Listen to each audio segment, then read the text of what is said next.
All right, welcome to America This Week Live on Monday. I'm Matt Taibbi. I'm Walter Kern. Walter, how's it going? Well, because we made the prophetic decision to read Catch 22 just before World War III started, I am finding myself completely in the mindset of Joseph Heller, Yossarian, and all the people of Pianosa on the base there. And I'm finding it impossible to be as earnest, somber, and frightened as I'm supposed to be right now about, the Iran attack. So I'm asking the audience to pardon me in advance for my black humor as I attempt to be, as serious as all the podcasters out there and this world of politicians that seem to be just desperately waiting for another shoe to drop so that they can say "I told you so" about something. I think we queered our entire effort at serious commentary of this war by reading Catch 22 at this time. There's absolutely no way. I'm mixing up the two storylines. I get confused. I am too, and it's remember, it's not just a book about war; it's a book about bomber pilots and Right. bomber crews. I know. And in the world of mixing things up, I couldn't but imagine, those B-2s that flew out of fucking Kansas City. I mean, imagine you're shopping at a mall in Kansas City when you get to, and all of a sudden, a UFO, like invisible to radar but visible to you, B-2 bomber takes off for its 40-hour round trip to the Middle East. I like that they sent a fake crew the other direction. Right. Oh, exactly. Can you imagine how bummed those people were? I wonder if it was like, Dr. Strangelove or something, where they thought they were going on the real drop, like they didn't tell them. Oh, yeah. And then maybe through some miscommunication, when they weren't told it was fake, they decide that they're the only, bomber in the air that can perform the mission, and Trump's down there going, "No, stop them." Well, that's right. We need a little wing attack plan R over mainland China at the last minute. That's what they could have decided. Yeah. No, but I can't take anybody seriously. I can't take the Trump people seriously. I can't take the people on the other side, all of the naysayers. They're all Doc Danica to me. They're all like, you think you got problems? You should listen to mine. Like they're just the other side of the coin. The line that kept recurring in my head, even though it was my line, was really a Catch 22 based line, which was, if you're going to bomb something, why not bomb another bomb? And it was close to that. I'm also wondering at the logic of people saying, but they weren't quite ready to build a bomb yet. What were we supposed to wait until they were very ready? Or you don't want to make them mad. They actually smuggled all their nuclear material into another part of the country. They would have never used it except if we tried to stop them. It's like the circular logic of the real world right now is so Catch 22 like that it does spin the head.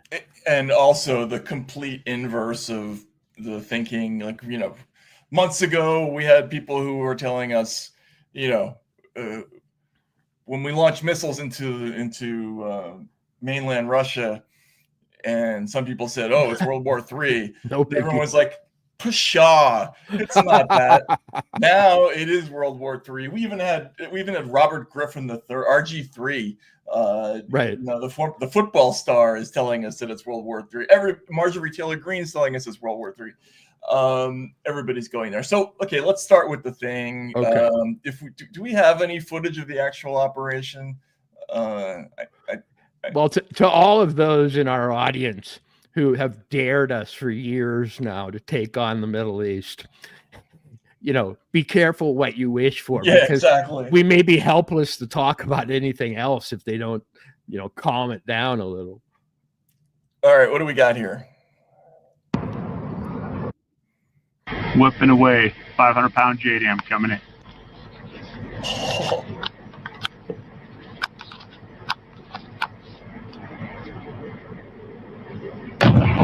Ooh. Good night, Gracie. Good night, Gracie. That dude was like in his 20s, and he's That's quoting 500-pound JDM up your ass. a George Burns What routine. did he say? We got spun up your ass? What was that? That's a 500-pound JDM up your ass. Is that on, Kurt? Yeah, spot on. Spot on. Are they- Spot on.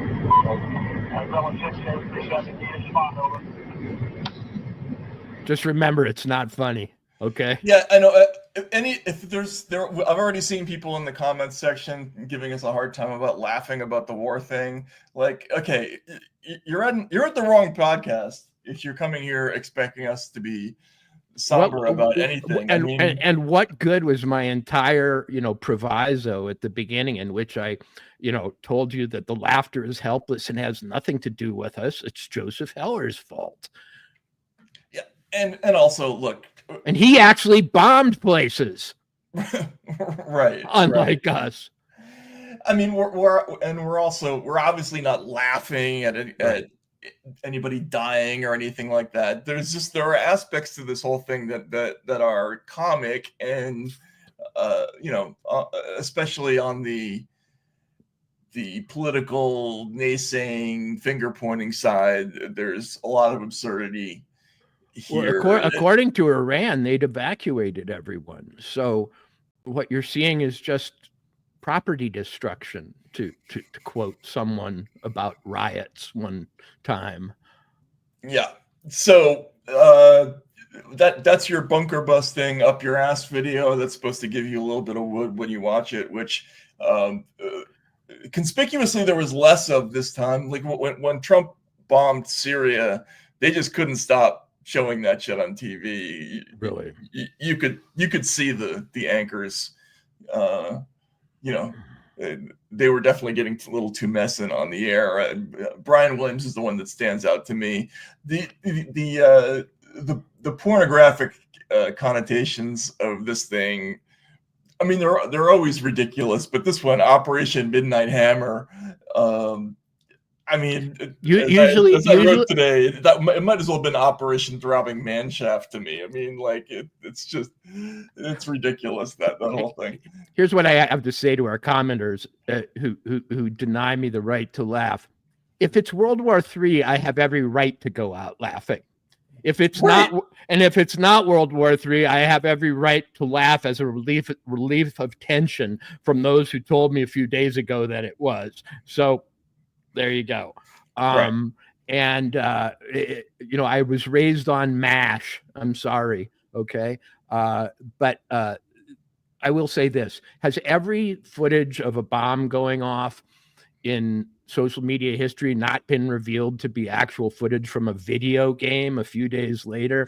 Like, every time I see war porn on social media, somebody says that's actually from, Somalia in 1998 or whatever. It's all interchangeable at this point. And the spectacle of explosions is how can I put this?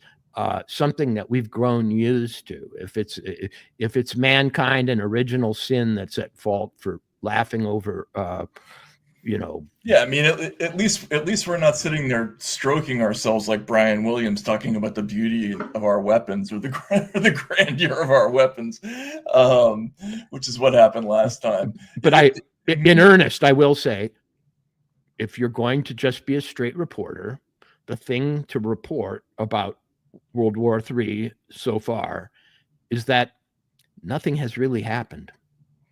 Right. Yeah, so far nothing has really happened. So let's just quickly go through the TikTok.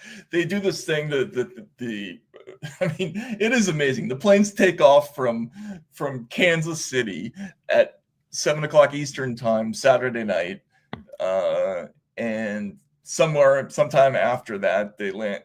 They fly over Iran. They attack 3 sites, and let's just listen to Pete Hegseth afterwards, doing his sort of post-game gloating press conference, which is what defense secretaries are for, I guess. So this mission was not and has not been about regime change. The president authorized a precision operation to neutralize the threats to our national interest posed by the Iranian nuclear program and the collective self-defense of our troops and our ally Israel.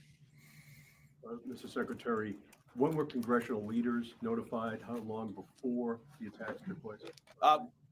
They were notified after the planes were safely out. But we complied with the notification requirements of the War Powers Act. They were notified. They were immediately thereafter. Okay, so let's just get this out of the way. There's definite crosstalk within the Trump administration about the whole regime change concept.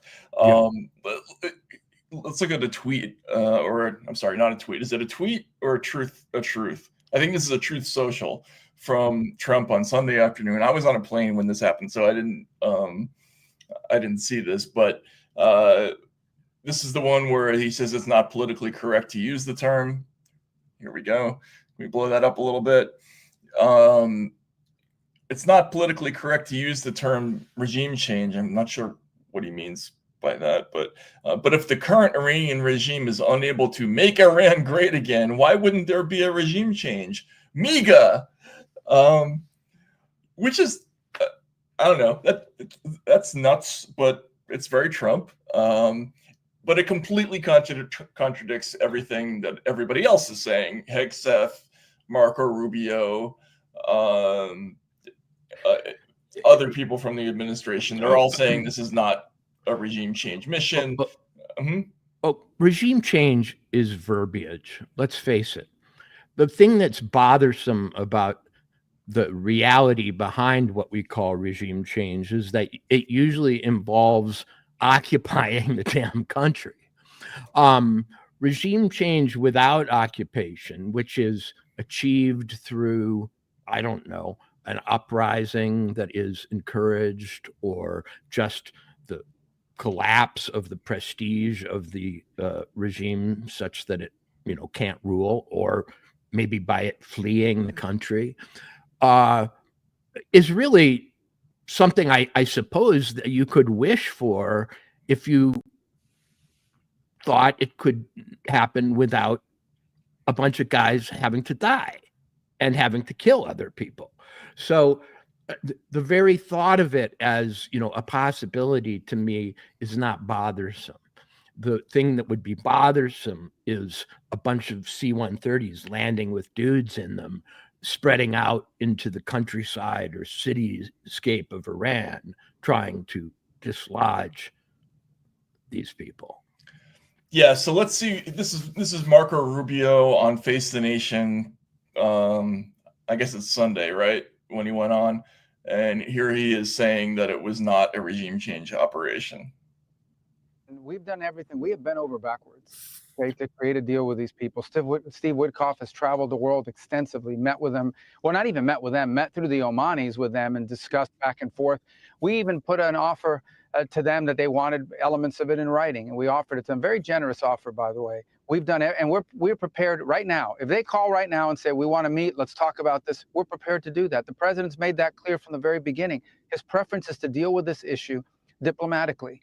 But he also told them we had 60 days to make progress or something else was going to happen. And I think they thought they were dealing with a different kind of leader, like the kinds of leaders they've been playing games with for the last 30 or 40 years. And they found out that's not the case. So this mission was a very precise mission. It had 3 objectives, 3 nuclear sites. It was not attack on Iran. It was not an attack on the Iranian people. This wasn't a regime change move. This was designed to degrade and or destroy 3 nuclear sites related to their nuclear weaponization ambitions, and that was delivered on yesterday. What happens will now depend on what Iran chooses to do. Okay, and then he had. We should just watch this. This is an exchange between Rubio and Margaret Brennan that gets a little fiery. Oh, I think we lost the audio here. Do you need it? She has a finger and a pen pointed at him. Yeah, there was a lot of pointing going on in that one. If we can call that one up, that would be great. Let me follow up on a phrase you just word, weaponization ambitions. Are you saying there that the United States did not see intelligence that the Supreme Leader had ordered weaponization? That's irrelevant. I see that question being asked in the media. That's an irrelevant question. No, they have that is everything the they need key to build point a in weapon. U.S. intelligence assessments. You know No, that. it's not. Yes, it was. No, it's that not. The political decision I know that better than you know that, and I know that that's not the case. But I'm asking you whether the order was given. And the people who say that, it doesn't matter if the order was given. They have everything they need to build nuclear weapons. Why would you bury things in a mountain, 300 feet under the ground? Right. Why would you bury why do they have 60% enriched uranium? You don't need 60% enriched uranium. The only countries in the world that have uranium at 60% are countries that have nuclear weapons, because they can quickly make it 90. They have all the elements. They have. Why do they have a space program? Is Iran going to go to the moon? No, they're trying to build an ICBM. No, but so that's a question. That's a question. It. That's a question of intent, and you know, in the intelligence assessment. So, okay, we can stop here again. This is straight out of South Park. This is Uratel. No, Uratel. No, Uratel. I mean, Go ahead. My line, as I say, scented with catch-22, as all my lines today will be helplessly, is that given the record of American intelligence on who has weapons of mass destruction and so on, perhaps the smartest thing Marco Rubio ever said was that the intelligence assessment doesn't matter. Right. In other words, she asked a very specific question. Had the Supreme Leader ordered something? And he gave a rather common sense answer, which is that when you have giant buried laboratories in mountains hardened against attacks that can only come from the United States, what exactly are you doing down there? Is it a seed bank so that they can come out and replant the world after? It's a Baskin Robbins. Like we're straying very far into nerdhood when we start asking these questions. The truth is, if they didn't have a nuclear weapon, well, I guess nothing's lost, right? Except some underground laboratories for building nuclear weapons. If they were building one, then something has been gained. Either way, unless you think this is the start of World War III, it's kind of a moot point how close or far or who ordered what they were, because they were, like I say, if they weren't building one, then we took out some innocent laboratories. If they were, then we abrogated a nuclear weapons program. So my only quibble about this question is, and there's another exchange where he says, forget the intelligence, which has been harped on a lot. The idea that they're trying to get at is that we are going based on faith in something that Netanyahu told us, and that maybe political pressure resulting from a combination of Israel's strikes, the retaliation against Israel, and the fact that Israel's mission really can't be completed without the B-2 bunker busting Bafo ending. It was said.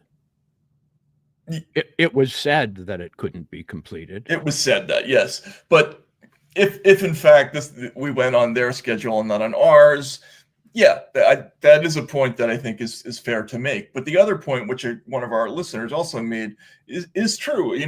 Trump is getting he's getting a lot of flack. Maybe deservedly, because he said, I'm the one who's going to never get us into the forever wars, who says no when the Pentagon argues for this or that.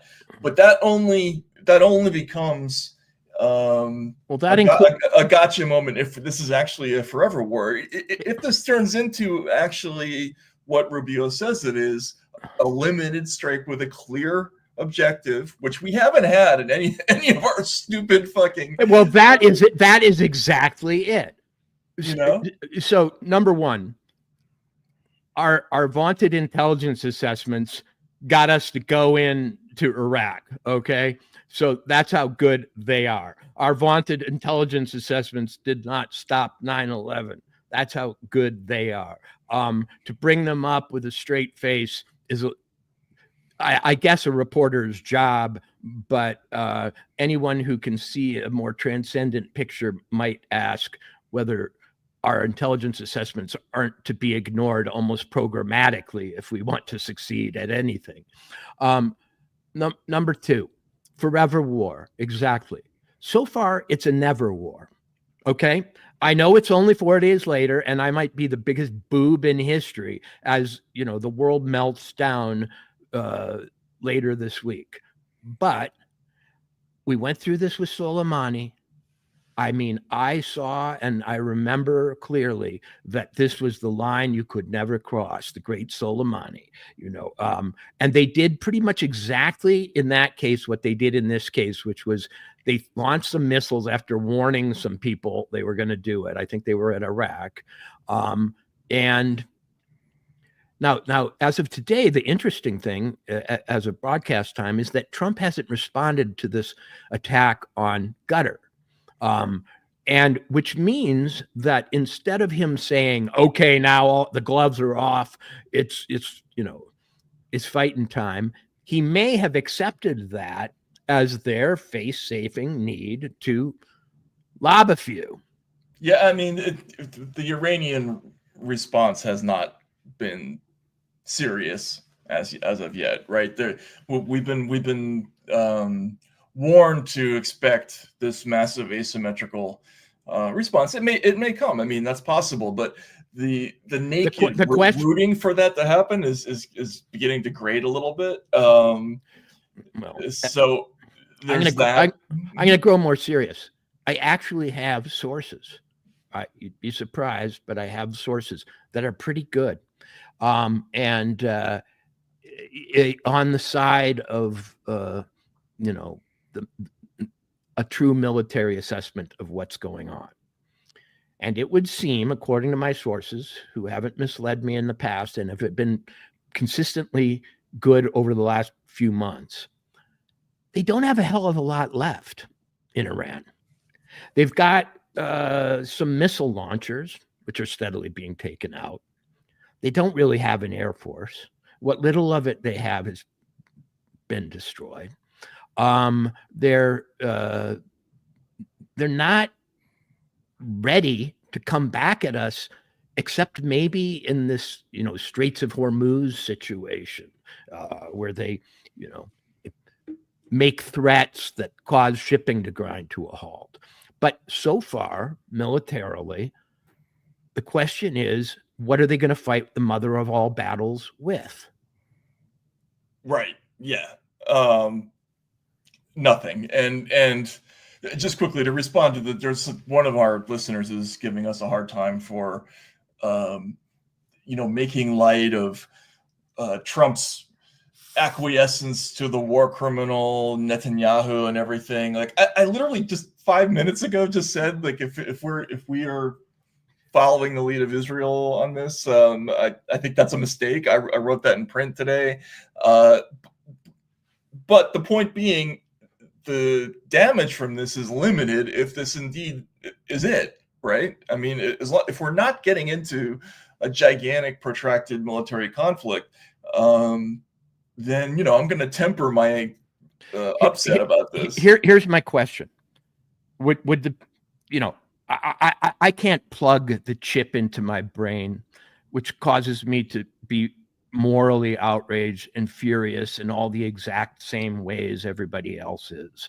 I'll do that on my own time and according to my own lights. I'm sorry.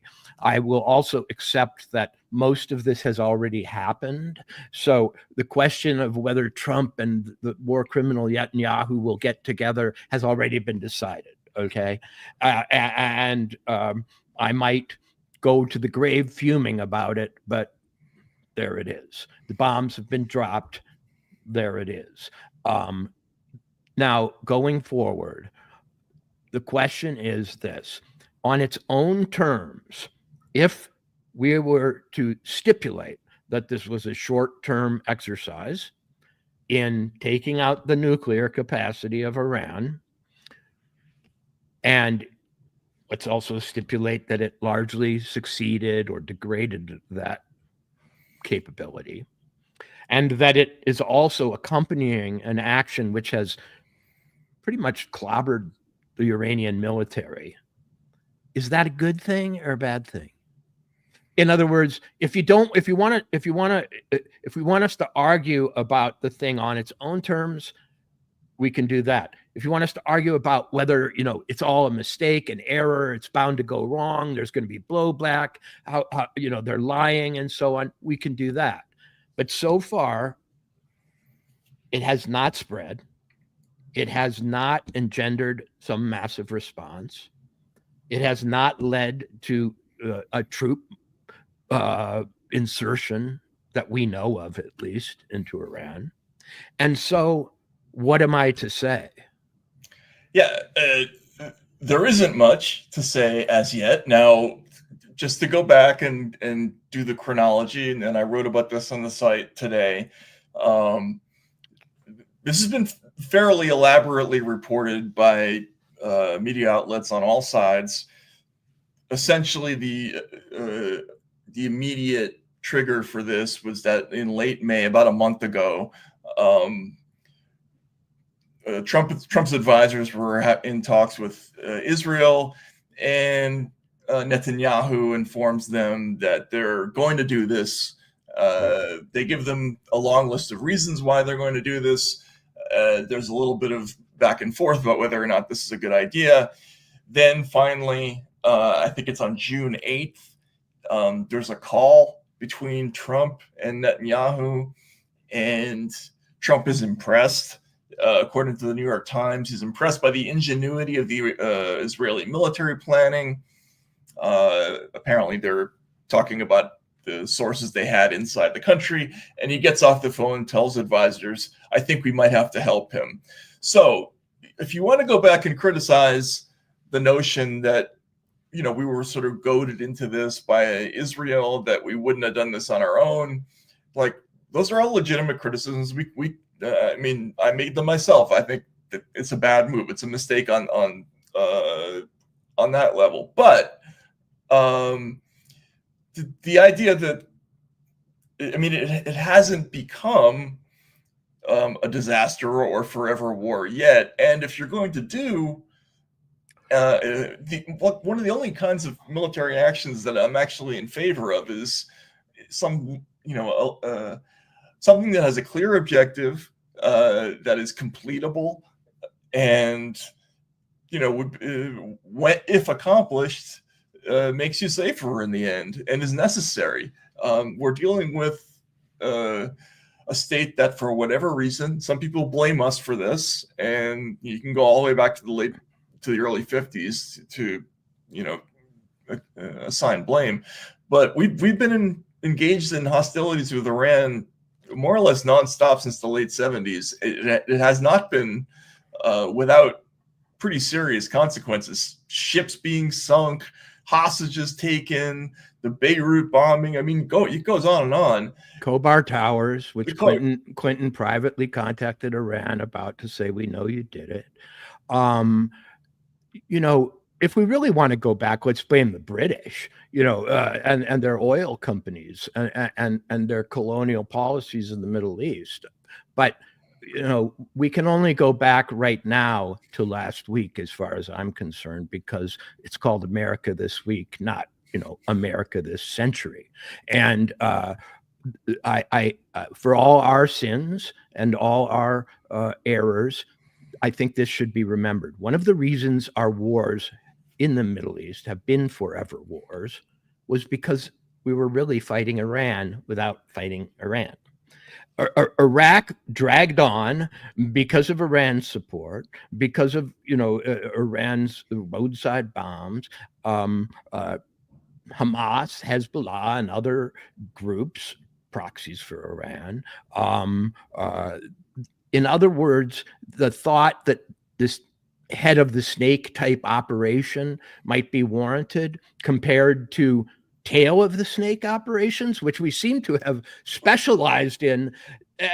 Yeah, and let's get into that, because this is the part that's driving me crazy, Walter, is the hand wringing about this operation versus all the other shit that we've done in the last 20 years. But dude, we lost more people withdrawing from Afghanistan than we have so far in World War III with Iran.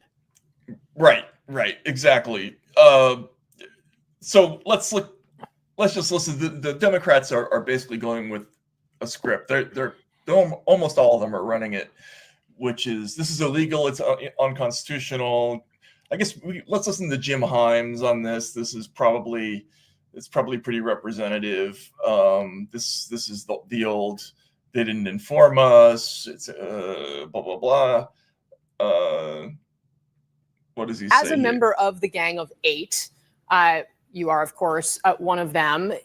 You typically would get a briefing before a significant U.S. military engagement. You and your Democratic colleagues were not, as we understand it, while your Republican colleagues were. Can you explain when and how you learned about this?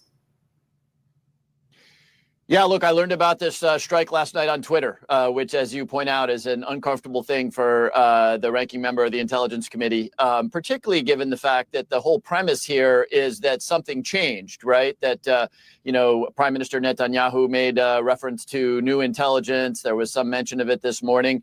As a member of the Gang of Eight, you might think that for something as consequential, we would be informed of any change in intelligence. And by the way, let's not lose sight of the fact that an offensive attack against a foreign nation is something that the Constitution reserves to the Congress of the United States. So bad enough that we weren't informed, but unconstitutional that we didn't have the opportunity to debate and speak as the representatives of the people on what is one of the more consequential foreign policy.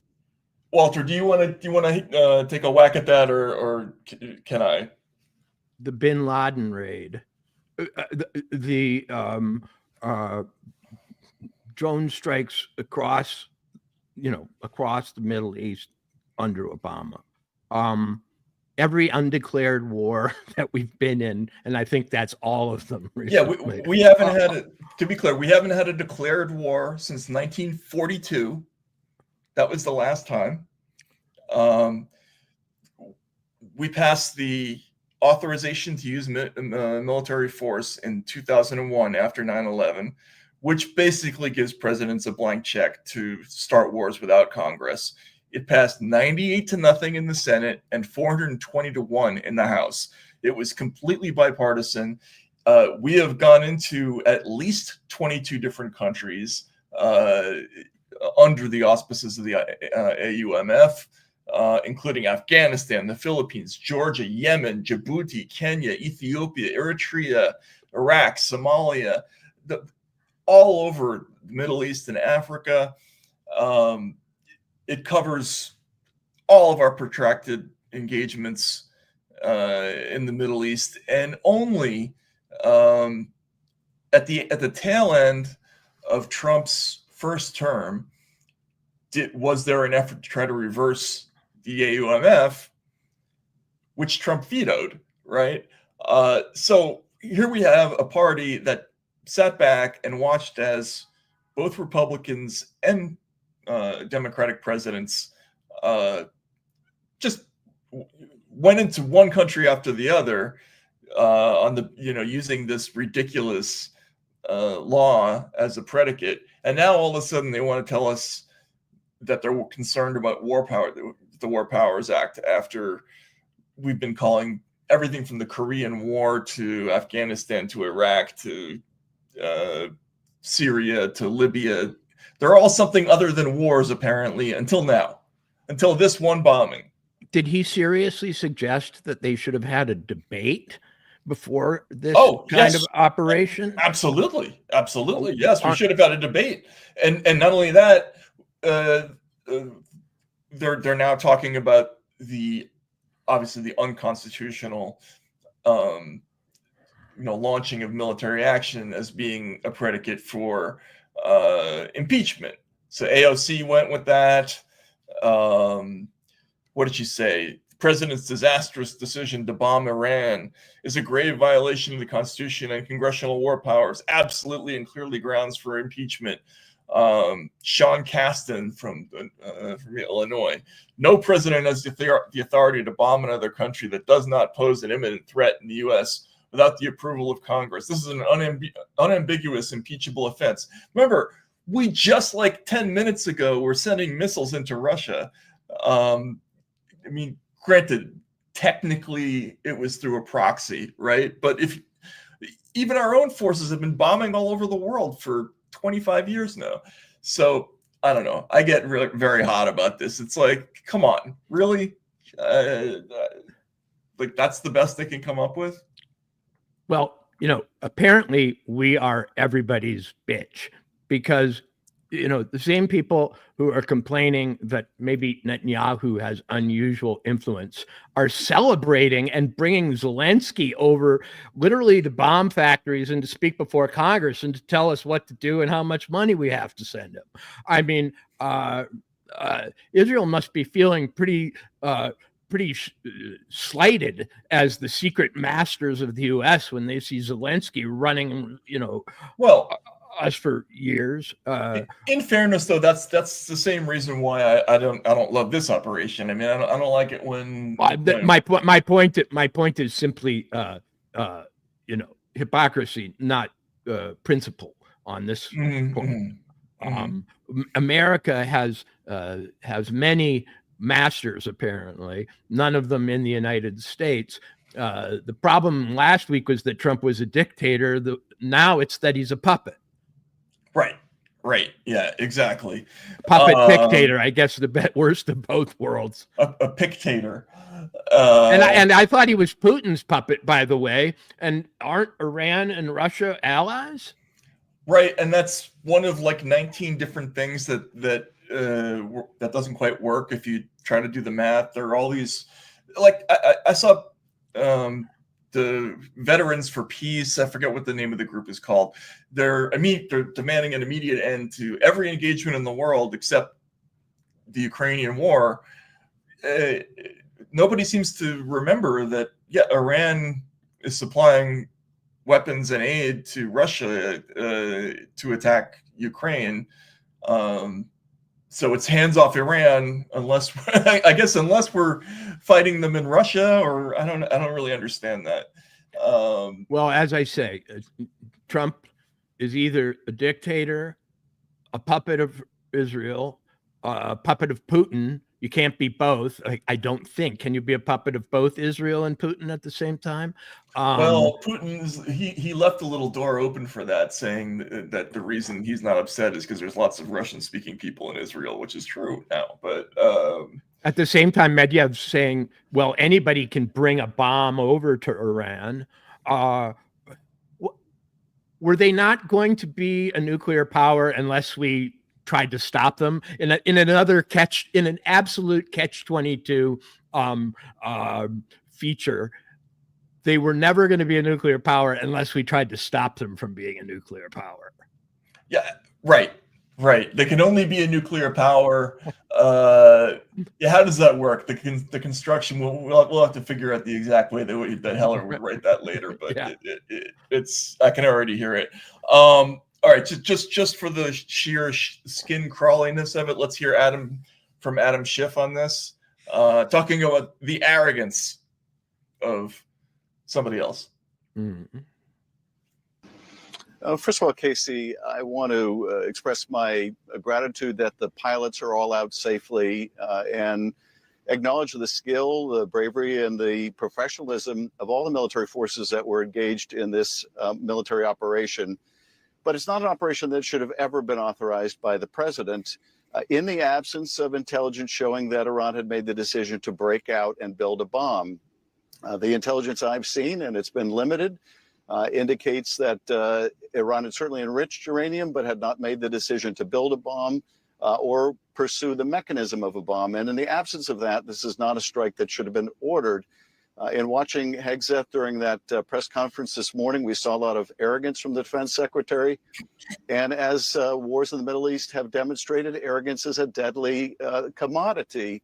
We simply don't know what is going to occur now, whether Iran will retaliate, whether Iran was able to evacuate some of the enriched material from Fordo. There were satellite commercial For the bomb they weren't building? Of trucks lined up at Fordo and leaving Fordo in the days preceding the strike. So a lot of questions, including the risk to American service. Okay, once again, the question, they weren't building a bomb, but were very concerned that they evacuated the enriched uranium for a bomb. What the fuck? I'm sorry, man.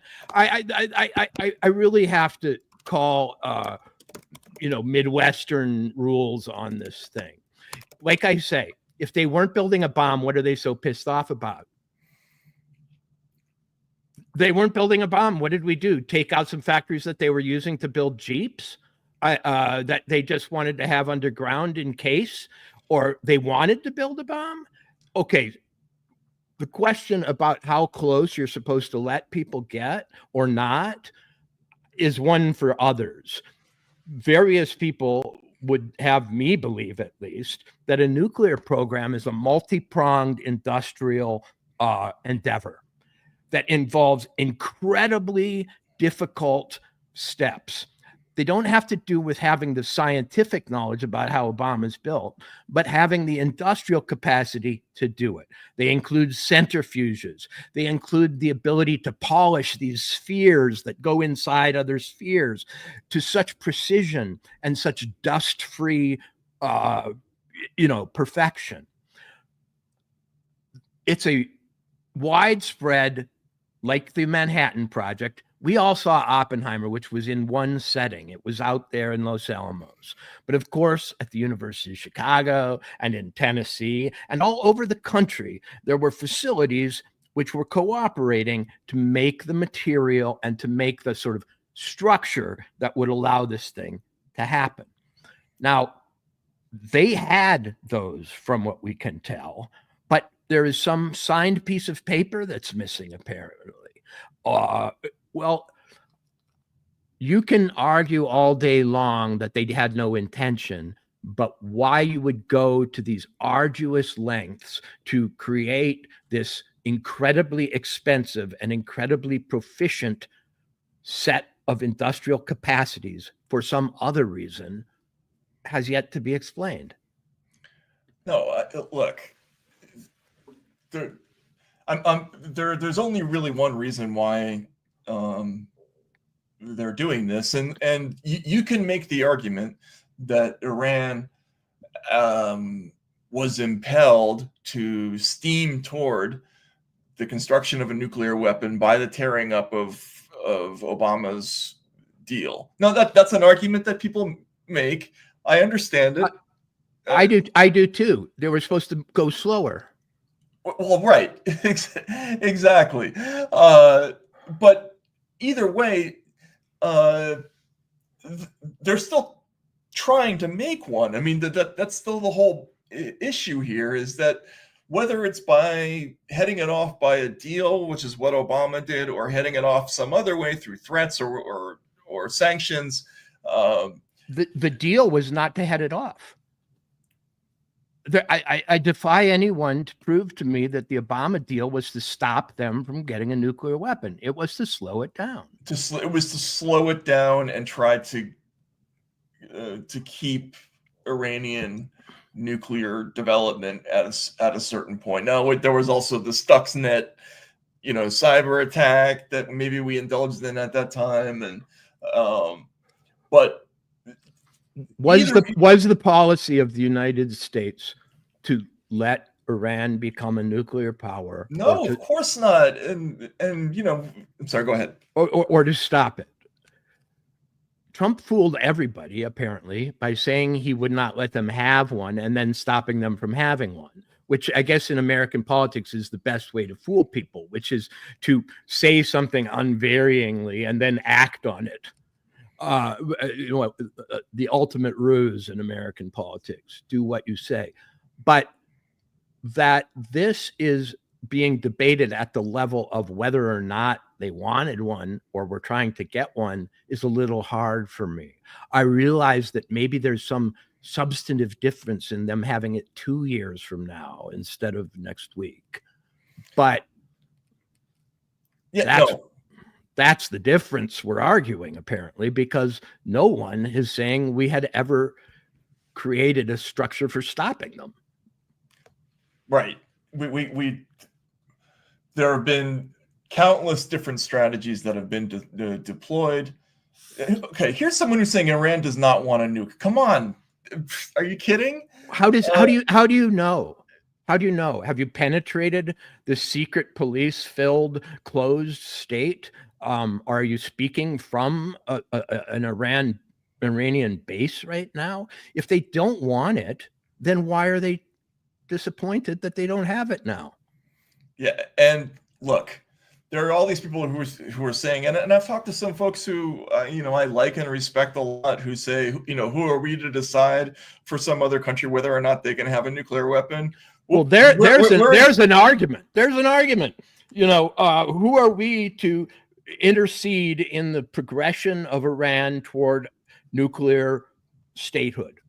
Okay, there's an argument. That's an argument, but my answer to that is a state that has an interest in self-preservation. Like, we have nuclear weapons. We have the massive military. They don't. We don't want to let them get a nuclear weapon.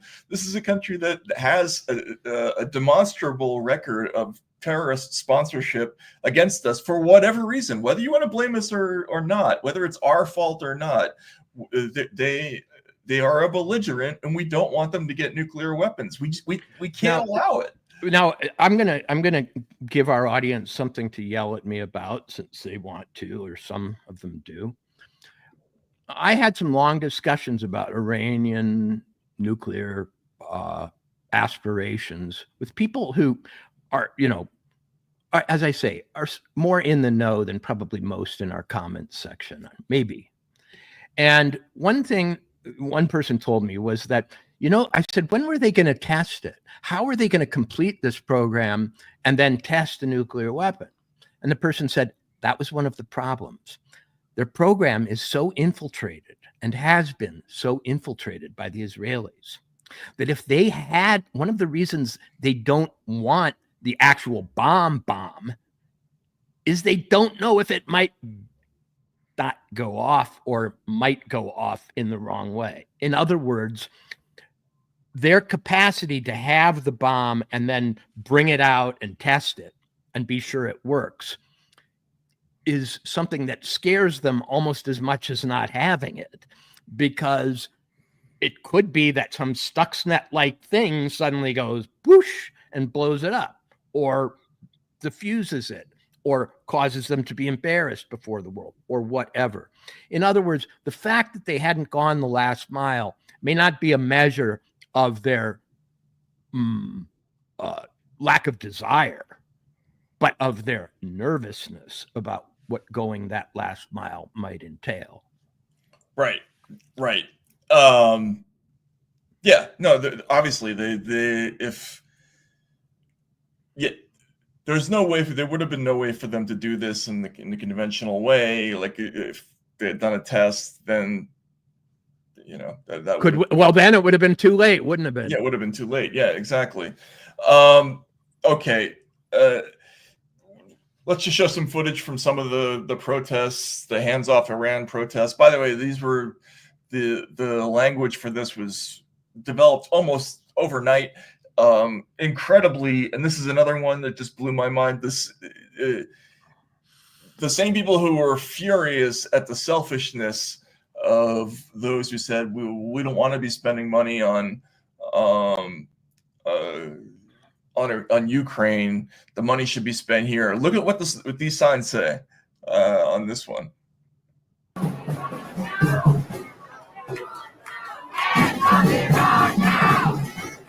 If you look closely, the ones that say needs,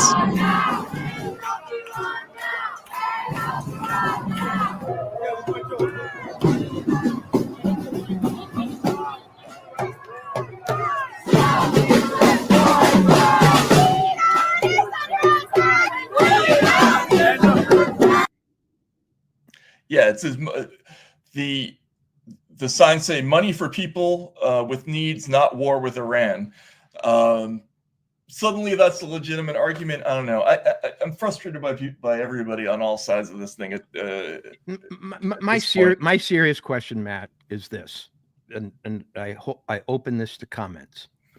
If I could end the Iranian nuclear program, whether it's approaching completion or they suddenly decided they want to hold off, but the nuclear program as it stood last week, if I could end it by pushing the space bar on my computer with no deaths, would you want that or would you not, people? Well, it wasn't that simple, but if it were, would that be a desirable goal or not? Then we can start from there as to what we're willing to do to achieve the goal or not do. But I can't get any clarity on the original question, which is, was it something to end from the outside or not? Then we can argue about the means. Then we can argue about who was informed, what kinds of weapons were used, etc. Yeah. Well, I think we're in this weird space, Walter. I mean, I think that's the part that is a little unsettling. I'm not even sure how to understand it yet, because previously we could always sort of rely on all the consensus building mechanisms in the U.S. to, get behind whatever they think the, most aggressive national security posture thing of the day is, and that thing has collapsed now. What we now have is a huge or two huge dueling party institutional mechanisms that are far more committed to criticizing each other than they are to worrying about the a larger common national security problem. I just, it's odd to me that there are so many people who are suddenly embracing, have forgotten all the shit that's gone down between us and Iran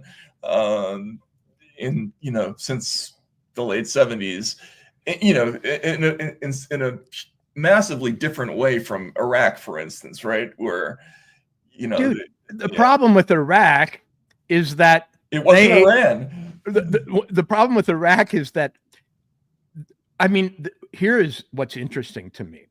We went to Iraq after all this testimony about yellow cake uranium and Saddam, wanting a nuclear weapon and so on. And he didn't have close to the potential nuclear infrastructure that Iran does. He didn't have huge laboratories built under mountains and, this, that, and the other thing. Where were those same people? Strangely enough, not to be an apologist for Israel, but if people want to go back, they didn't think that the Iraq thing was a great idea. They didn't. It was not the second Iraq war was not us taking orders from Israel. In fact, it was us kind of ignoring some cautions from Israel. As I understand. I mean, there were different factions. There was definitely a faction that wanted us to go in there. There was another faction that didn't want us to go because Saddam was threatening retaliation against Israel and was going to shoot scuds in their direction if they did. A lot of the sort of dependably pro-Israeli media were the most aggressive promoters of the WMD theory. True. But I'm saying we fucked that one up on our own largely. Yeah. They certainly didn't have veto power over over us going. I don't think. So what is the question here? Is the question that we didn't have a right to take out the nuclear program, that we shouldn't have done it so aggressively, that we should have done it, but we should have warned people, that we didn't actually succeed in doing it, which some people are also arguing, that it was pointless, that we aroused their wrath without actually achieving our objective. I've seen someone say people saying that. That's interesting. But yeah, no, it's strange. I mean, if you read the Jeffrey Goldbergs, David Sanger's, a lot of the sort of traditional national security spokespersons, they're kind of down with this. They're not saying it out loud. Well, Jeffrey Goldberg, I mean, I'm surprised he didn't, volunteer to ride the bomb. Right. Yeah, exactly. Himself. Exactly. Yeah. I mean, it gives me no pleasure to be apparently in sync. In sync with some of the worst people in the world. Right. At the same time, I'm really trying to pare down and understand exactly what was done wrong according to the people who think something terrible was done. Yeah, and I struggle with that too. Somebody in response to our podcasts about Ukraine and their attack on Russia's nuclear bombers was right. saying, is there no line that you would cross militarily? Is there no use of force that you would justify, and listed several scenarios, one being China attacking Taiwan, another being Iran acquiring a nuclear bomb. I think you and I both felt similarly about the Ukraine thing, because Russia is a nuclear armed country, and we don't gain a whole lot from taking on an awful lot of risk in that scenario.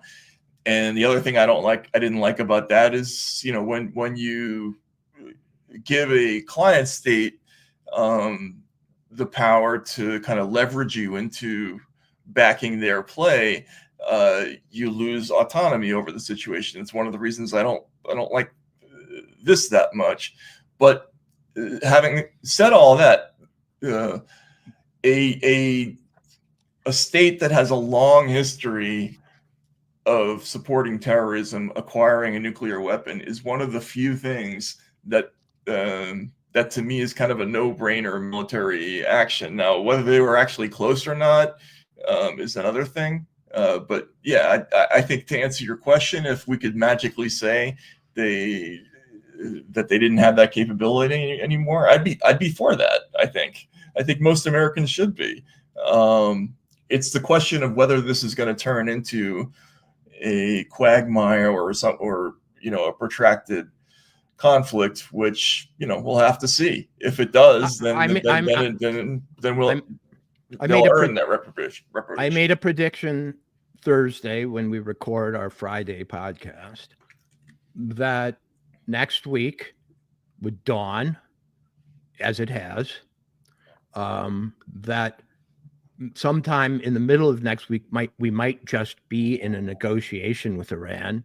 It may not be one that's explicit and out in the open. They might be rather embarrassed to be seen to negotiate with us right now, but they might still be doing it at some level or about to.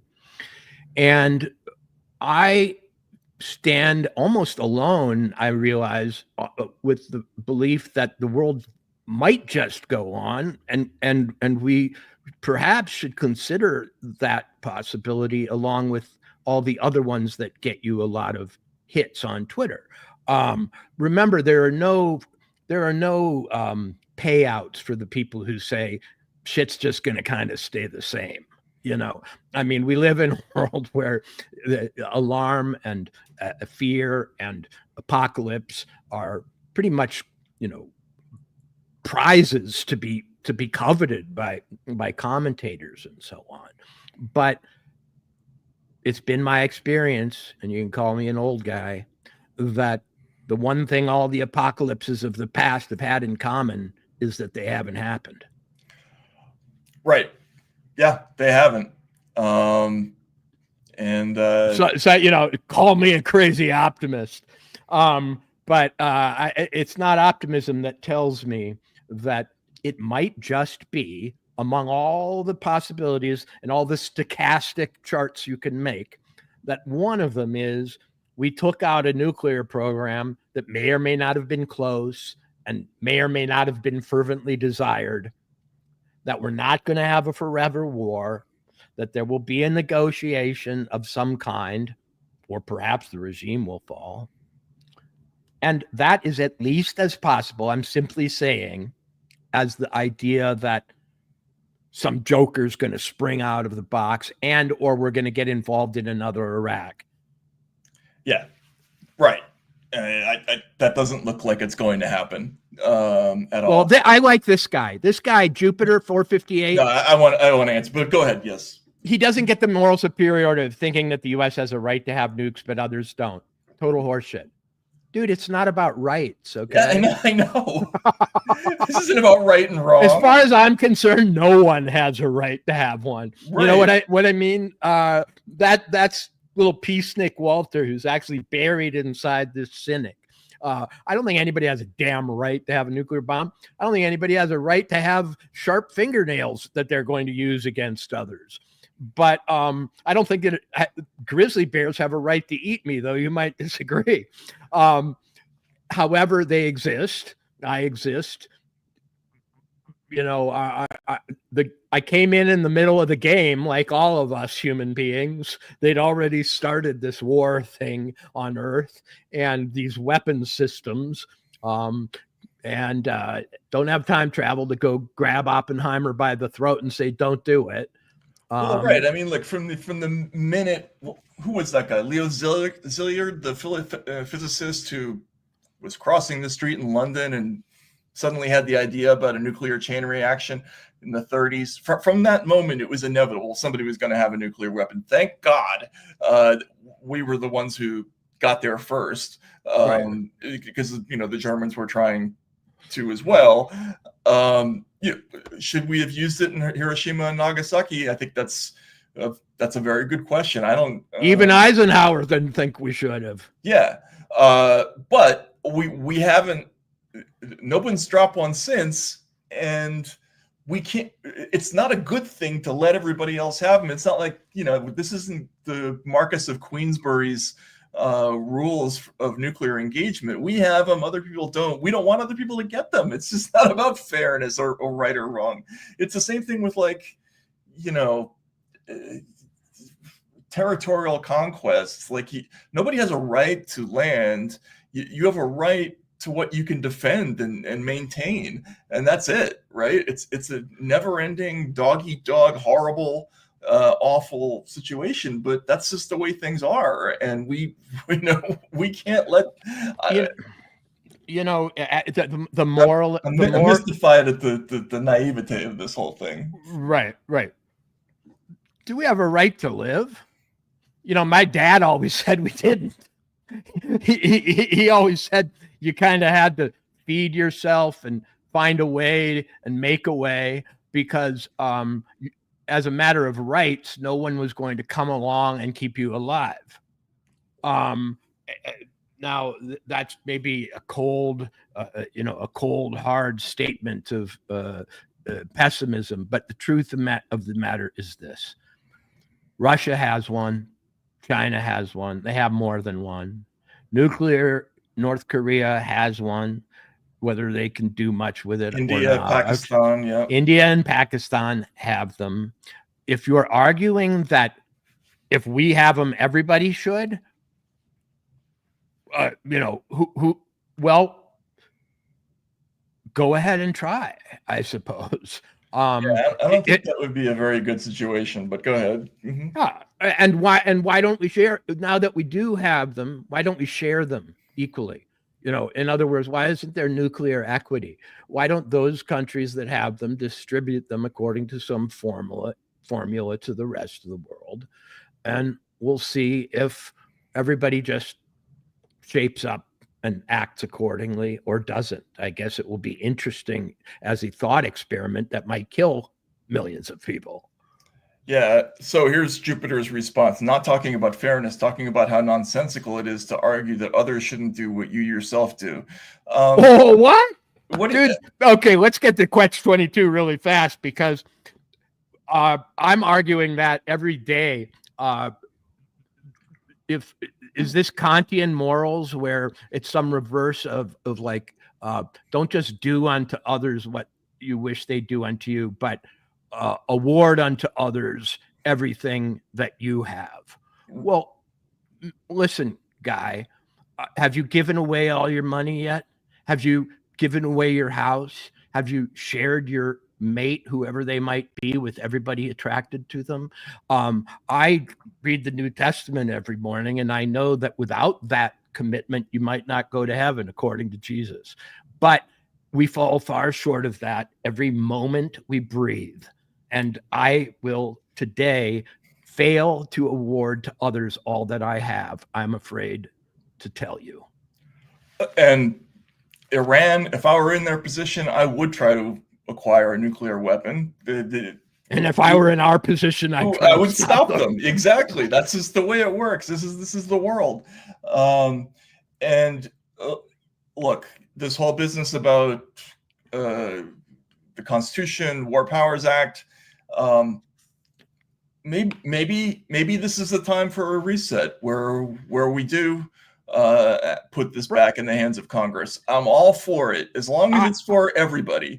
Dude, exactly. And that's why I keep asking people to make a consistent or real world or even just semi-plausible argument. Because if you do, then we have the basis for starting to reorganize the way we do things, which I wouldn't be doing a podcast if I thought everything was great in the world. I'd just be sitting back and enjoying it and eating a banana in my hammock. Right. That came out wrong, but whatever. But in any case, I'm not here because everything is exactly as I wish it were. And what I don't wish is for America to rule the world with absolute fear and, intimidation.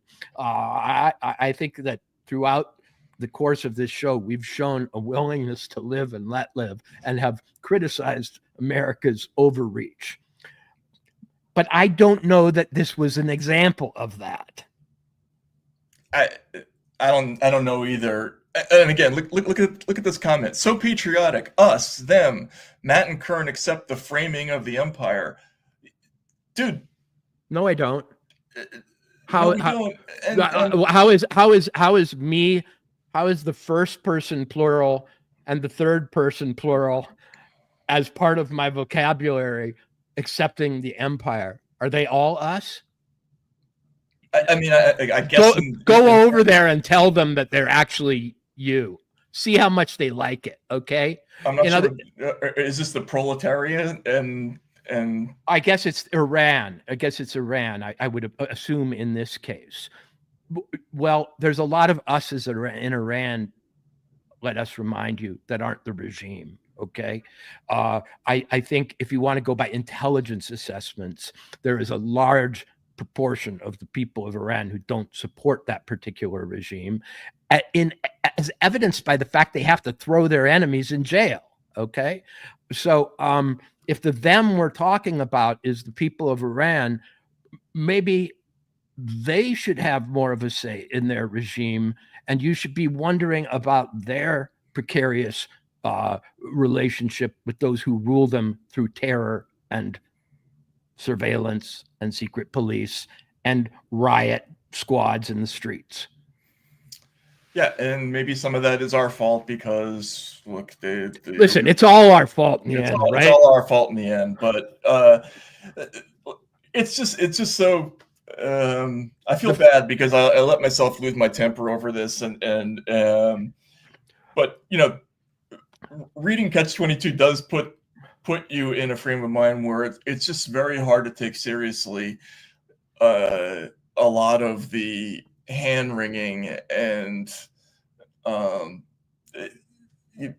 because we've been continuously at war in this part of the world for a long time now, and for people to suddenly come out and start saying, "Oh, but Okay. we need to use Queensberry rules and do this and that," Dude, I don't know.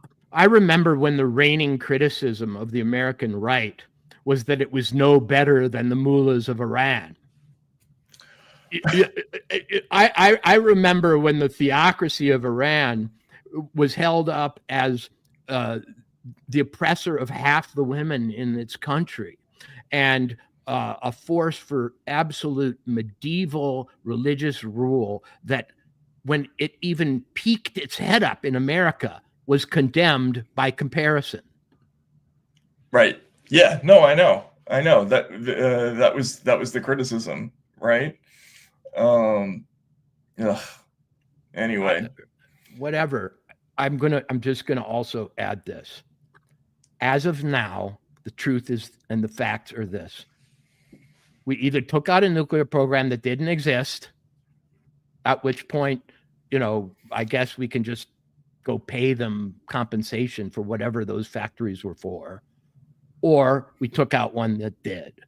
Maybe we did it too early, or maybe we did it in contravention of some principles that, rule mankind, in which everything should be fair and equal and reciprocal. But if you agree that we should have done it at some point, if it were imminent, what point is that? Yeah, I don't know. I don't think anybody's really trying to be consistent about this. I just think that everybody just tugs the oar in whatever direction. I'll tell you what I don't want. I'll tell you what I categorically don't want to see. I don't want to see our troops going into Iran. No, definitely not. Oh my God. I don't want to see a dedication to regime change to the point that it causes Iran to go into a bloodier and more difficult situation than it is already.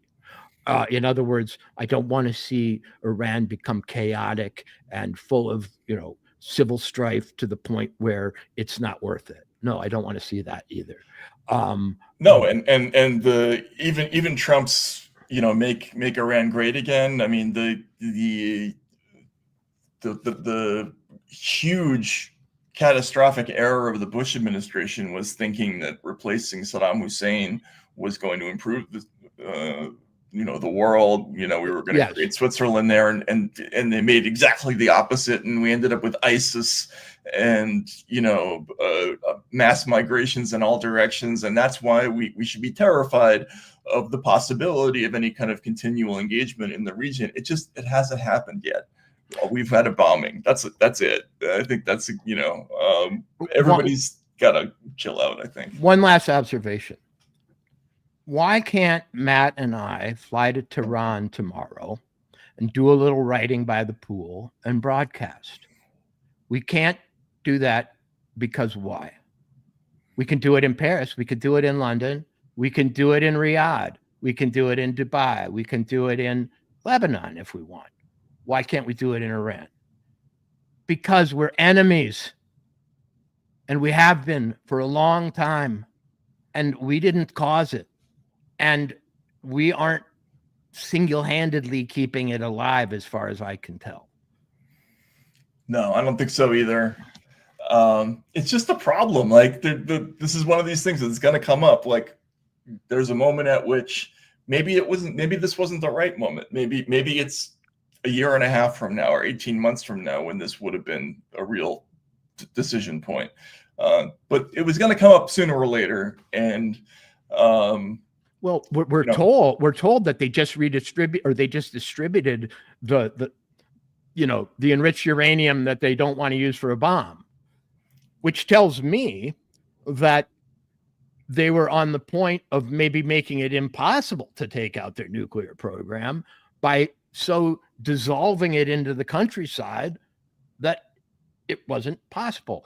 What if this decision was not made because of the imminence of their nuclear bomb making, but the imminent absence of the ability to do anything about it? Yeah. and this is sort of in direct contravention with the Iraq situation, which was so like laughably far away from ever being a thing. That's not the case here. This, you know, they have a program. They were enriching uranium. It was fairly sophisticated. Whether it's 3 years away or 3 months away, it's not a completely invented fable like the Iraq thing was. All the same, being at war is not a good thing, and I'm hoping this is it. But we'll just have to wait and see. I just kind of think the freakout should be like toned down a little bit. That's my personal feeling, but I could be wrong. I will tell you that I never, in some ways, imagined that I would be talking this way, because 3 weeks ago, or whenever, or before the Israeli action started 2 weeks ago, I didn't know that we were going to close with Iran. I didn't realize. And it's obvious that a lot of these plans, this bombing raid was rehearsed under Biden. Okay, that's one thing we learned. We learned, and you can check my facts on this, that this exact B-2 raid on this target, at least the main target, was rehearsed a year ago. Yeah. Well, under another president of another party. Yeah, and clearly other presidents, Barack Obama was clearly worried about this exact situation too, and there were varying views on how this was going to play out. I don't know. I'm exhausted by the whole thing. Let's just move on to the book, because we'll end up talking about Iran while we talk about the book anyway. Okay. Because the absurdity is in the book. I don't know. It was almost more disturbing to read the actual news in the last week than it was to read the book. But we were gonna this section of the book that we're going to talk about today also dovetails with another kind of interesting media phenomenon of the last few weeks, which I forgot to queue up for our producers. But the New York Times published this amazing article, like, "Where have all the men gone?" This week, and you and I, Walter, were talking before the show about the method of characterization in this book. For those who missed last week's show, we introduced Catch-22, which is this book about the World War II set in this island in bombardiers in Italy, and it's pretty much all men in the book, and there's a lot of angst in the characterization of these people that was kind of predictive and very interesting. So we wanted to get into that a little bit. Walter, who did you want to start with?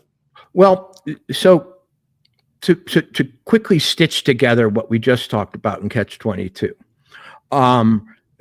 this is a book about the morality in some way of war, and it answers rather firmly and from the beginning, in a way that almost is stipulated, that it is immoral, that it is not just immoral, but it is fundamentally perverse, that war, both for your side and for their side, is about killing people, and that the most moral response to war in Catch-22 or the most rational response, is cowardice. It's a book about cowardice and the heroism of human cowardice. The main character has one basic motive: he doesn't want to die. And most of the other characters have the same motive: they don't want to die. And from that, Heller makes a kind of world in which we don't just question war, war's objectives, we don't question its morality, but we question whether or not it fundamentally perverts the human being to the point where we're all lunatics, which seems to be what happens in Catch-22. It's a story of everybody being a lunatic in a different way, because deep down they live in a world in which their job is to either kill other people who they don't know. I mean, Yossarian keeps saying, like, I'm afraid of you guys I know, and you want to send me to my death. The Germans aren't even a part of Catch-22. Right. The enemy isn't even part of Catch-22. Except as a customer for Milo at one point. Right. The enemy in Catch-22 is the warlike instinct in man, or whatever it might be. But strangely, it's not a pacifist book. It's a book about how do humans operate in this perverse setting in which the goal is death. And he shows us character after character and how they react. And what's funny about the book is that even though they're in a life and death situation at every moment, in some ways, I mean, they could be bombed, they could be sent off on a mission that, could cause them to explode. And remember, World War II bombing missions were very perilous things, not like this B-2 mission. The B-2 was not going to get shot out of the sky. The way they react is by becoming more intensely themselves, by becoming more intensely neurotic. Every character in Catch-22 is like the neurotic apotheosis of himself. So there are characters that I thought we should discuss specifically. Milo Minderbender, who I think might be the best character in the book, more than Yossarian, because Yossarian, in a strange way, is one note. He keeps just saying, you're crazy. Right. You're nuts. They want to kill me. How do I get out of here? Milo Minderbender's reaction is, war is the ultimate profit opportunity. It's an opportunity, yeah. Mm-hmm. It's the greatest opportunity given to man. You can literally profit by losing money in war. You can profit by, at the end of the book, bombing your own island. And he sees everything as transactional. In some ways, he reminds me of Donald Trump. Everything's a deal. Actually, yeah, no, that's a good point. He's completely secular about whether war is right or not, because it's an opportunity to do deals. And he will take the parachute silk that would save lives and sell it if he can make a profit. And so the characterization is both unrealistic, exaggerated, and yet extremely realistic, because I think what all of us really fear about these wars that we're in is they aren't really about defense or, honor or anything, but they're about money. Well, yes, right?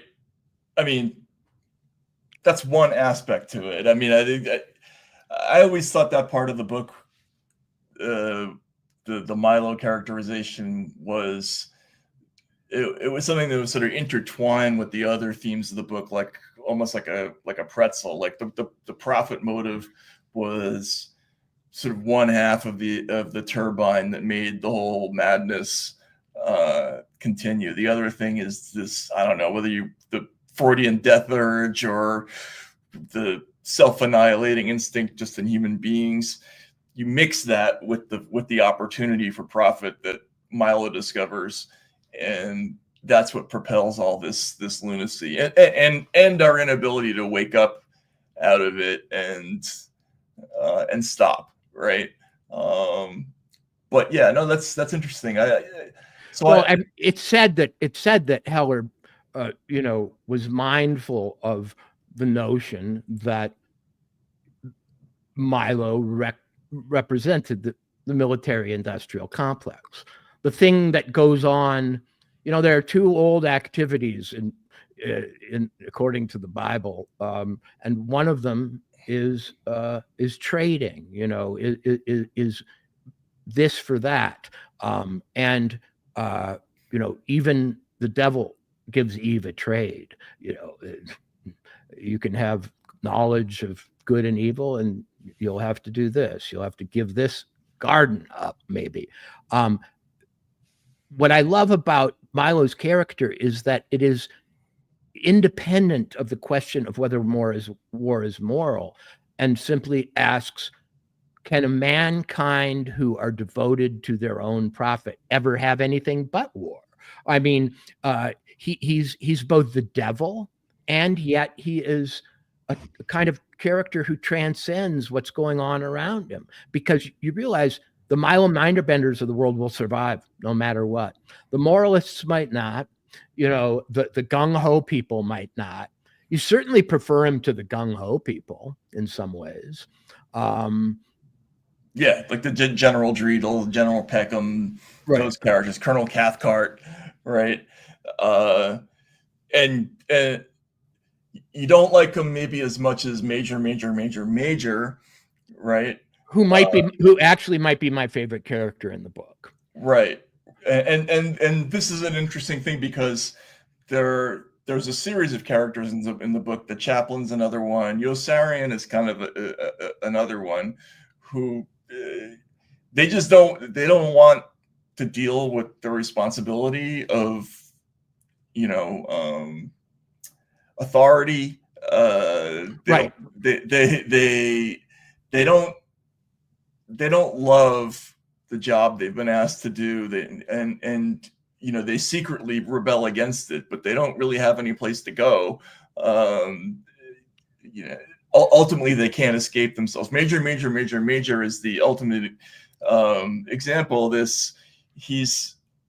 There's a funny line in the book where it talks about how some men are born to mediocrity, some have it thrust upon them, and some achieve it. And some achieve it, and he did all three. Yeah, and it's straight out of Casablanca. With Major, it had been all three. It was a combination of all three, and so he's this perfectly mediocre character. He is elevated to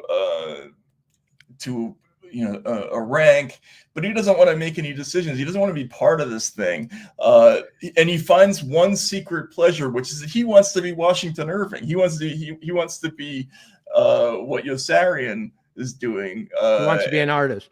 Yeah, he wants to be an artist who secretly is you know, is doing damage to all these letters and signing his name and becoming like you know, a Scarlet Pimpernel of the underground.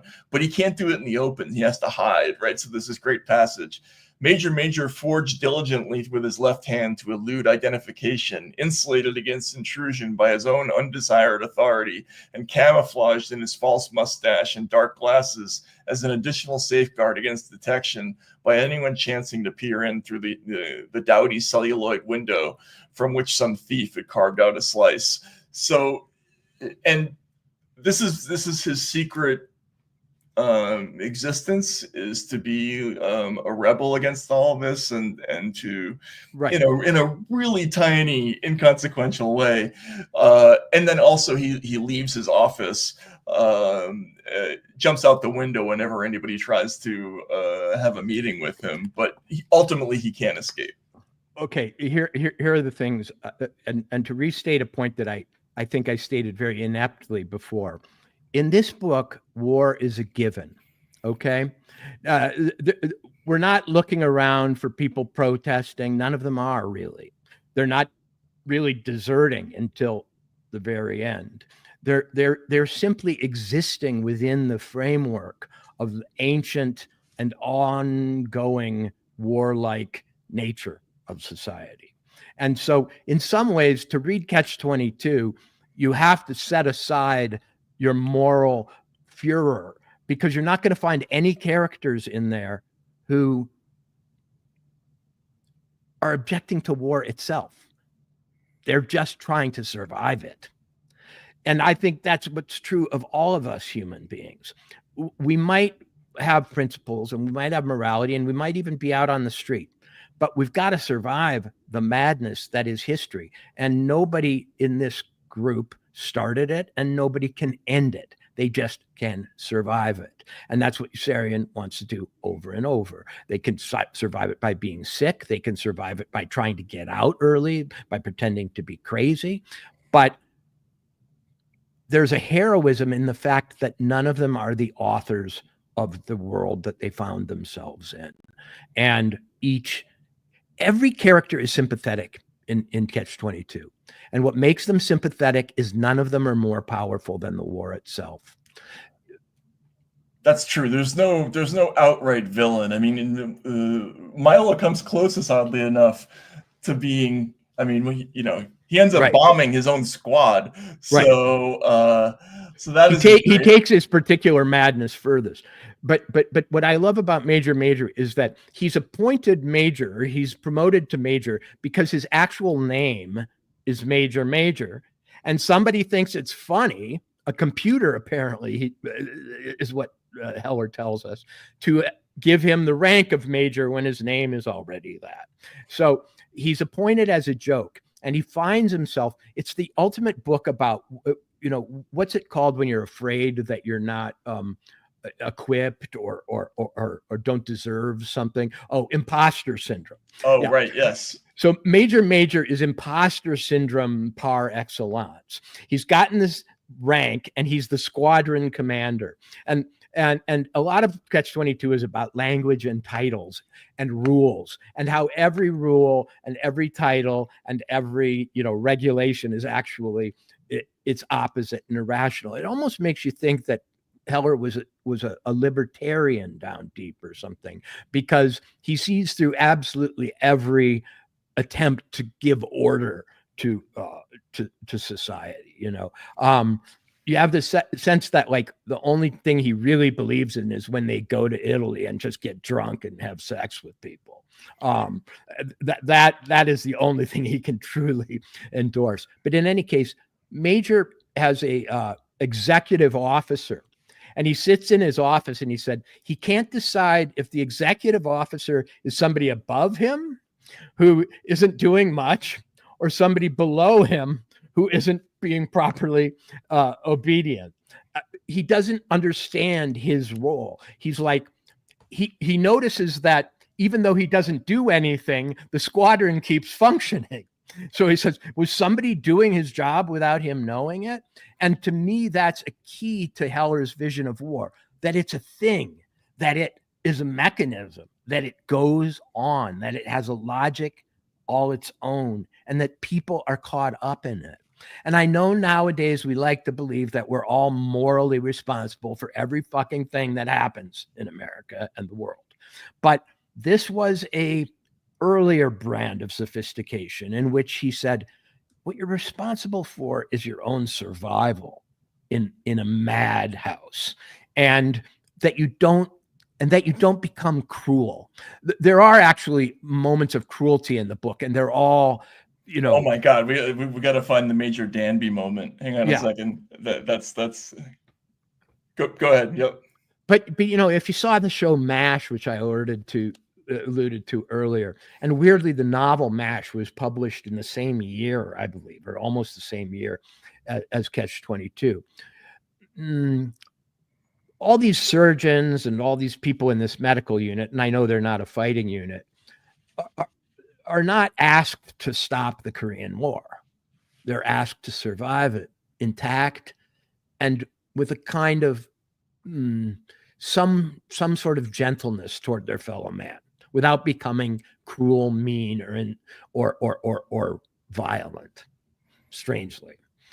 And so Major, as he sits there not doing his job, wondering who's doing it, the squadron commander with a squadron that keeps going even though he doesn't give it any commands, he thinks back to his childhood. And what he is he's the perfect Midwesterner. He followed all the rules, all the biblical commandments. He's loved his neighbor. He's done everything right. And he finds himself, he's the son of a Kansas farmer, I think.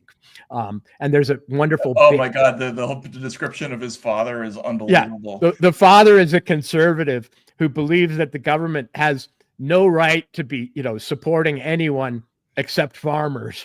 Yeah, and federal aid to anyone except farmers was creeping socialism. Right, and the farmer and the father basically gets rich because he takes advantage of federal programs that prevent you from planting alfalfa so as not to create a surplus and a price drop. And so he becomes rich on all the alfalfa he doesn't plant, you know. And what's said of Major that's really the funniest thing I think that's said of anyone in the book is that by following all the Christian commandments of his parents, he set a very bad example. Because he's the only person in the book, in a way, who isn't a hypocrite. At some point, he says he's noticed that people who are able to lie do much better in the world. He's just not able to do it. Right. And he really is the human conscience. And he's unsuccessful in marriage and love and in all other kinds of ways. And he's a frustrated artist, but he's a good guy down deep. And he's just fucking trapped. He couldn't be a hero if he wanted, because he doesn't know how to run the war machine and the squadron he's been given. He can't get excited about any of the patriotic calls, because they actually contradict what he was taught as a kid, which is thou shalt not kill. He's just stuck, a kind of conscience in a graying, ineffectual body without any power, trying desperately to survive. And I relate to him completely, because as something of a fatalist myself, I go, the question isn't how do we stop the madness, but how do we survive it? Yeah, and he can't see a way forward, so he disappears, right? Yeah, he disappears. And look, that's what that New York Times article was about last week. Like, where have all the men gone? They checked out. They left, right? He is, and as a son of the Midwest, I know this. He's the classic avoidant personality. Exactly. It's like you got one person yelling at you over here, you got the other person yelling at over here. Just get smaller. And then in contrast, when Heller wants to make fun of basically like a conservative, I mean, I think he's actually making a joke about this. When he wants to make fun of American nativism, yes, he uses Chief White Half-Oat, an actual Native American, right? Who is the worst, most racist. Yeah, exactly. So Chief White Half-Oat, as we mentioned in the book last week, is this character who everywhere he goes, anybody in his family, no matter where they sleep, somebody finds oil underneath their bed, right? Well, it's a joke that starts with, they're kicked off their first place because they find oil under it. And so they have to move to another place. And then they find oil under there. And then the oil companies realize, in the Hellerian logic of this, that wherever these people go, we find oil. Let's follow them around. And so the chief starts to realize that all they are as a family or a band of Native Americans are oil dowsers, essentially. Human divining rods. Yeah. Right? And so here's his description. This is so amazing.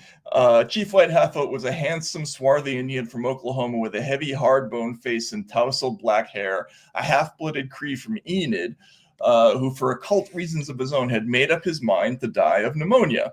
He was a glowering, vengeful, disillusioned Indian who hated foreigners with names like Cathcart, Corn, Black, and Havermeyer, and wished they'd all go back to where their lousy ancestors had come from. Quote, "You wouldn't believe it, Yossarian," he ruminated, raising his voice deliberately to bait Dr. Nika, "but this used to be a pretty good country to live in. They now stood up with their goddamn piety." And then it says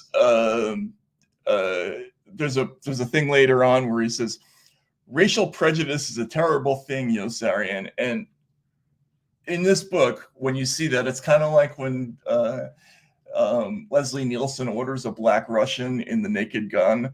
It's a joke, right? Like there's a joke coming. I can't even say the joke out loud because these words have been made, they've been canceled. But it's racial prejudice is a terrible thing, Yossarian, and it really is. It's a terrible thing to treat a decent, loyal Indian like an N-word, kike, wop, or spick. And that line was stolen word for word by Stanley Kubrick in Full Metal Jacket. and it goes on and on. But it's a great satire of kind of But let's stop right there. For those earnest moralists among us lingering and lurking in the comment section, the chief is a terrible hypocrite, is he not? I mean, we're laughing at it, but maybe we shouldn't laugh because look, he just, annihilated 5 ethnic groups with terrible epithets. How dare he? The humanism of Catch-22, though, lies exactly therein. Everyone's a hypocrite. Everyone's a coward. Every rule ends up doing its opposite. The people to fear in war aren't the other side, but your side. Right. And in other words, it's a book about an existential predicament in which we all fail morally because none of us can be consistent in a world upside down. And yet we all survive together through a kind of togetherness, through a kind of comedy. See, the wonderful thing about Catch-22 is they all stay together on this island and they have endless time on their hands. That's the other funny thing about the book. It's a war novel that is really about people like playing ping pong, right. Improving their tents, trading eggs and things like that, chasing members of the opposite sex. These people have more time on their hands. Like if you ever dream of like getting off the internet and just living real life, read Catch-22, because these are the most in real life groups of people. They have nothing to do except when they have to go up and kill people or get killed. Right. Right. It's a little bit similar to like Game of Thrones, where most of the movie is just people walking from one place to another, and then there's these like explosions of violence in between.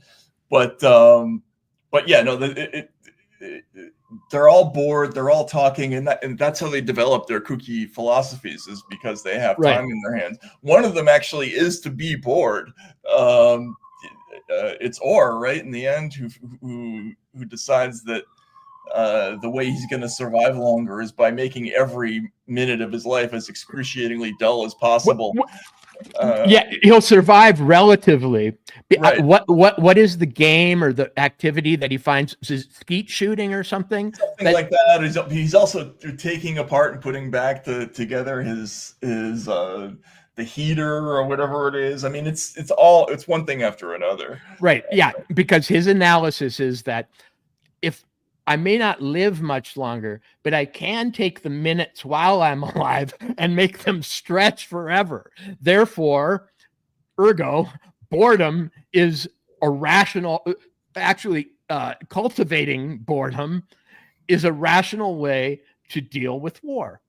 And it is, in the sense that there are no rational ways. And again, I'm coming back to that as the message of the book, which is that to be in an insane world, you must be insane.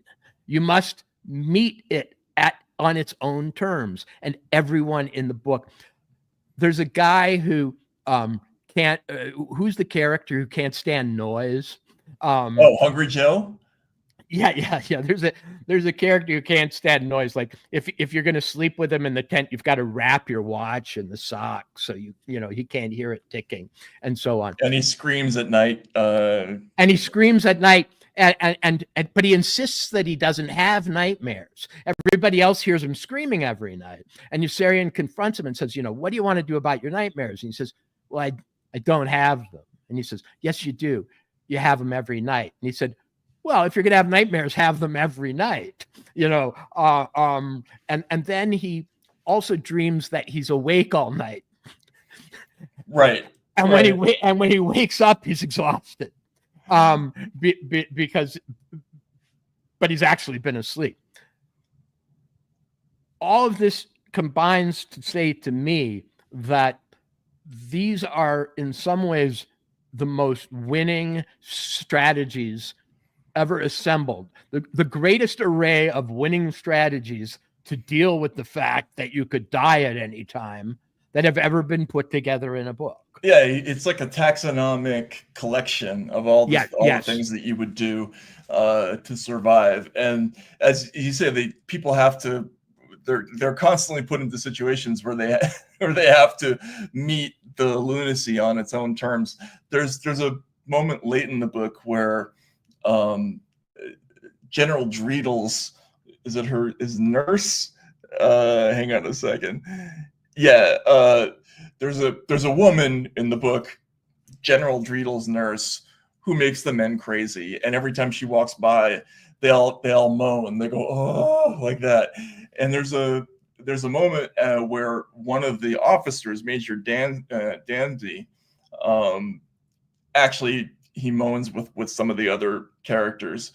General Dreedle hears it, gets mad, and asks his subordinates, who is that man? And they say, oh, that's Major Danby, sir, our group operations officer. Take him out and shoot him, or General Dreedle. Sir, I said, take him out and shoot him. Can't you hear? Yes, sir, Colonel Cathcart responded smartly, swallowing hard, and turned in a brisk manner to his chauffeur and his meteorologist. Take Major Danby out and shoot him. Sir, his chauffeur and his meteorologist stammered. I said, take Major Danby out and shoot him, Colonel Cathcart snapped. Can't you hear? And this is one of my favorite lines in the book. The two young lieutenants nodded lumpishly and gaped at each other in stunned and flaccid reluctance, each waiting for the other to initiate the procedure of taking Major Danby outside and shooting him. Neither had ever taken Major Danby outside and shot him before. But they end up having to do it. I mean, it's a classic.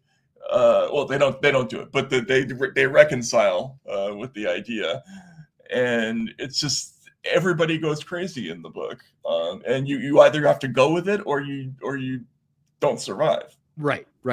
But none of them, strangely, comes up with the morally earnest and completely, socially acceptable solution of, I'm not going, I'm against the war. I'm going to leave. Well, it wouldn't work if you did. And that speaks to what really impresses me on this reading. You talked about, where have all the men gone and all the questions we're having now about masculinity. Catch-22 was really a masterful discussion of the tragedy of masculinity, in that all of these men know themselves to be completely replaceable, cannon fodder, useless. If the world, needs them to die, it will have them die. If the world wants to shoot them, it will shoot them. And you get this overwhelming sense of the heroism of men who know that not only in war, but in life, they have no real role or importance. One of the reasons they're all crazy is that even though war is fought by men, war is also proof that men are unimportant. And this book is frequently described as misogynistic is the wrong word. I guess it is described as misogynistic, but it's really brutal to men. It describes them as complete and utter idiots. And they're usually failed lovers too.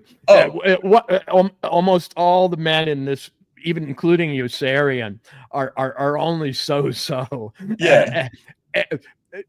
A few of the women, however, are described as like cheetahs, actually lust-filled machines of unslakable passion. And who's the one who the wife keeps saying to him, "Why don't you ever whip me?" Oh, that's right. I forget who that is. It's one of the officers' wives. Right.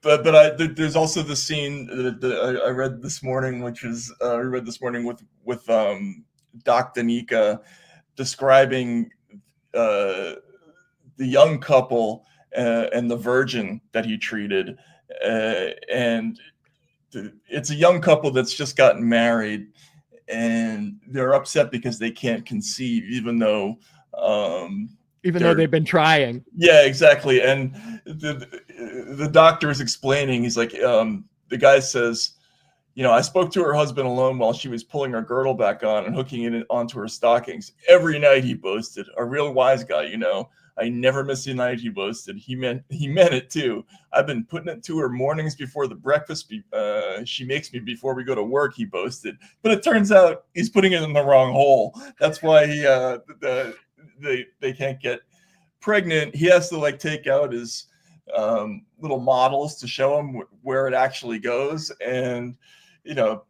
it's just a demonstration of how stupid men are in this situation. Exactly. If it's misogynistic, then it's also misandrosy. Yeah, because they're described as a collection of insane, often impotent, powerless, frightened, cowardly, hypocritical, neurotics who every once in a while get a little time in Rome to run around with paid, female company. And that is basically, in some ways, the humane opposite of war for Heller. If you want to see what he proposes as the alternative to war, it seems to be love, but love in this book is sex. Yeah, love in this book is very temporary. Yes. Usually compensated. Right. And and unsatisfying to the woman. Unsatisfying for her, exactly. The men love it. Right. But the only female character who seems to actually like male attention is the nurse is the maid in the lime green panties, and I guess we can get to her in the next episode. But the men, for the most part, are just a collection of losers. And what's really sad about this book, though, is that the minute he starts describing any character with any kind of earnestness, they're about to die.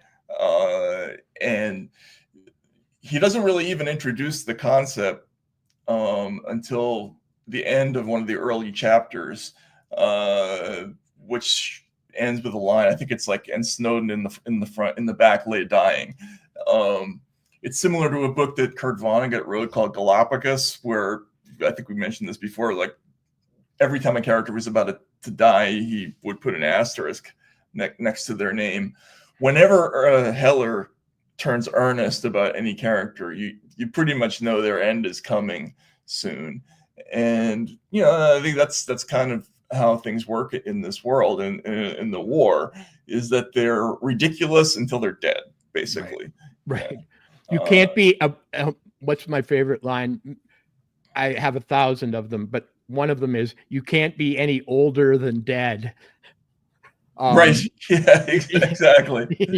But as I say, I think what might be unfamiliar to maybe younger readers is that it's a book of comic existentialism, as was Slaughterhouse-Five by Vonnegut.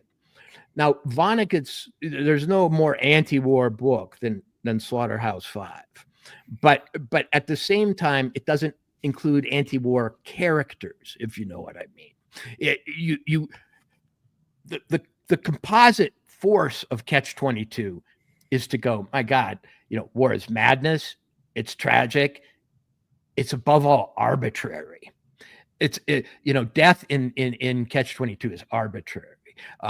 You don't deserve it, and you don't. How can I put it? You don't earn it. It just happens. But there is no principle of suspense in the novel that is, as we understand suspense. We go from skit to skit, from bit to bit, from sketch to sketch.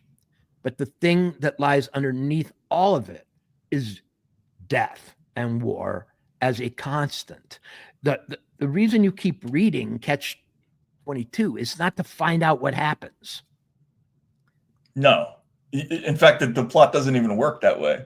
No. It's to spend time with fellow human beings in a madhouse before you, they, or all of us suddenly die. And in that sense, all life is suspenseful. Yeah, and having grown up with this book and Slaughterhouse-Five and a lot of other books of kind of similar inclination, my thinking towards war has always been the same, which is I just don't want to go anywhere near one, right? The people who, I can see in the comments, everybody's saying we're shilling for empire here. It's with this situation, I don't know. I'm not really for this attack. I don't want to be involved. This is the same thing that I feel about all these situations. I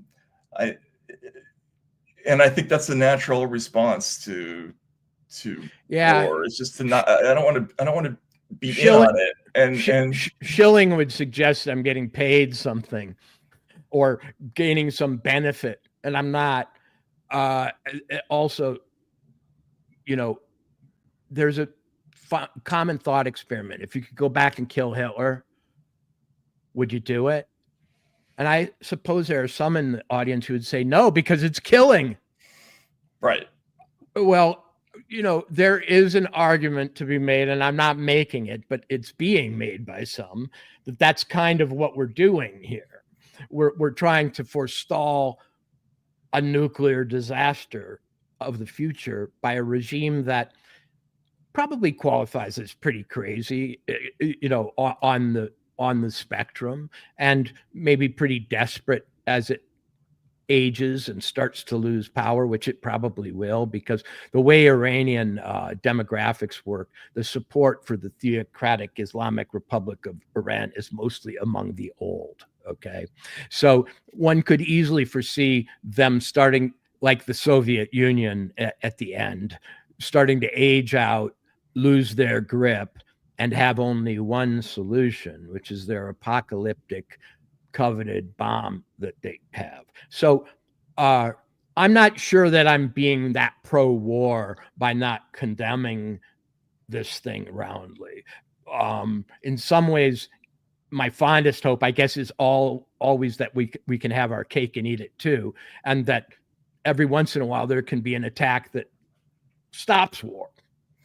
Yeah, I mean, I just think all these characters, everybody on all sides of this issue remind me of Catch-22 characters, because they're not taking it seriously, right? Like in Yossarian, his complaint everywhere is that he just doesn't want to die. He keeps trying to tell people, "You're trying to get me killed," and people keep responding with answers that don't really address his central complaint. And what we're seeing with this situation, whether it's Adam Schiff complaining about the arrogance, or even Pete Hegseth basically declaring victory seconds after it's happened, when we don't know that we've deterred any. He says American deterrence is back. We don't know that we deterred anything yet. But that's the most Catch-22 thing of all. Run into a bombing and declare victory. I mean, in some ways, if he really means it, then that means we don't have to do anything more, and that's kind of awesome. If it's true, yeah.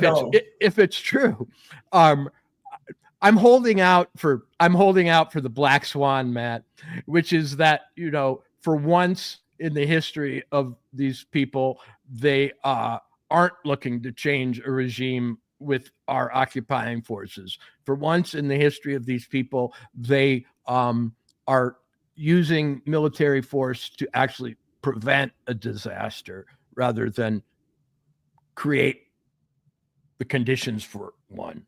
I don't know that that's true, but I simply want to add it to the pile of opinions that people are having, because so far the evidence is with me. Yeah, and everybody is so worked up about something. It's like all the characters in this book. They they just have a note that they keep playing, and they're focused on it, and that's that's the path they will travel. Yet they don't hurt each other mostly, for the most part. Mostly, but you know, in the United States, we're getting to this place where the level of talking past one another, you know, that we see in this book, right, has reached the point where, you know, of total dysfunction, I think, you know, and well, we might end up bombing ourselves. You know, maybe Lockheed will decide that the you know, final solution is to just launch strikes on our own bases here. Strangely, I mean, not for profit reasons, like in Catch-22, you know, Milo Minderbender does that for, you know, a contorted notion of profit. But I'm starting to wonder if there are Americans who want to bomb their own country just to keep it from bombing others. And I'm just the kind of guy that isn't quite willing to go there yet. Yeah, it's the same kind of like perverse logic that you see from Chief White Half-Oat in the book. Like he's gone so far over into his crazy opinions that that he doesn't recognize it. You know, he wants everybody to be sympathetic with his plight as he's mouthing off completely like racist nonsense. And you know, there's a lot of the people who've popped up in the last week or so. It almost sounds like they're rooting for something to go wrong. Like even it's an indefinable which is an unacknowledged aggressive act in itself. And I'm seeing a lot of people who, in the name of being anti-war or anti-empire, are giving rein to, or giving vent to some pretty damn aggressive and somewhat scary emotions in themselves. Like, damn it, I'll kill you to stop empire. You know, if you keep shilling for fucking empire, I'm going to bomb your house. And you know, there is a point, and I think in Catch-22 you see it over and over, at which all the best laid plans and all the most perfect moral systems become lunacy. Yeah, and you know, maybe we're there. You know, I mean, we're all on Pianosa. You know, if people were going to say what is the relevance of Catch-22 to our current situation, I would say to live in America right now is very similar to what it was to live in Pianosa. We're all crazy. We're all trying to survive. We're trying to do it without actually killing each other. Our enemies aren't people we can see for the most part, but the people who are here are probably as much our enemies as anyone in some fashion. Yeah, exactly. They're trying to get us all killed. And we didn't start it. We can't finish it. Maybe we eat, drink, and be merry, for tomorrow we die, or I'm not sure what. But in some ways, the madness of survival on that island is not unlike what's going on here, except I think we're taking it a little too far and are a little less humorous, even than the most humorless of the Catch-22 characters. Some of them are pretty humorless, but in Catch-22, humorlessness is equated with madness. It's scary. The most humorless characters are the scariest. Yeah, the ones we identify the most with are the ones who have that, you know, Pocono shtick, like, you know, Dr. Nika, right? Or even Chief White Half-Oat, frankly, Rosarian.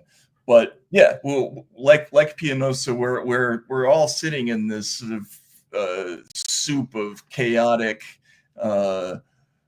hostility that percolates endlessly, and we're not really in control of the situation.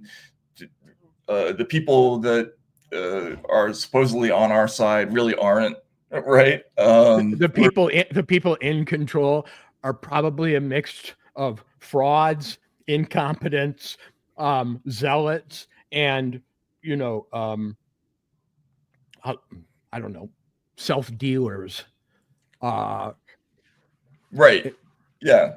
The one thing that Heller does make endless fun of is anyone who pretends to have principles or ideals.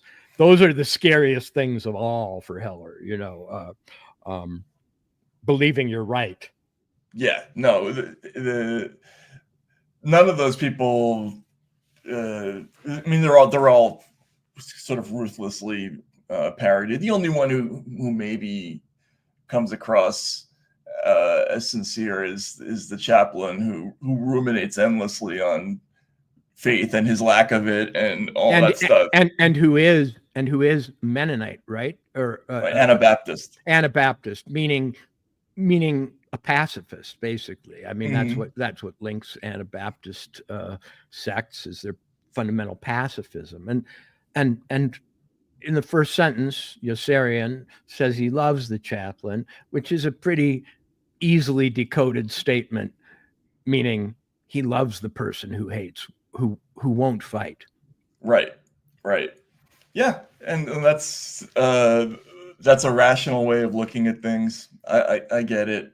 I have a hard time taking anybody seriously this week. The panic about all this, but if there's one thing that I think we all agree on is that we don't want it to get worse, right? We just want to survive. I'm perfectly willing with Heller's character to admit I'm a coward and a hypocrite, and that you are too, and everyone else is in some fashion, except the people who aren't, who are lunatics, because they have actually convinced themselves they've figured it all out. Yeah, those are the people who scare me the most, are the ones who think that this is, it's going to be a cakewalk. Like, that's what worries me about the Russia thing, is that attitude, like, there's the X amount of risk, but, it's probably going to work out just great. Like, that kind of character terrifies me. In this case, we see a lot of chaos from the Trump side. They're saying it is and is not a regime change war, like, in the same minute. And it is obviously worrying, but it's a different kind of character defect than the other crew, but maybe not better. I don't know. My catch-22 line is that I don't think that Hegseth should have waited for the operation to just end before declaring victory.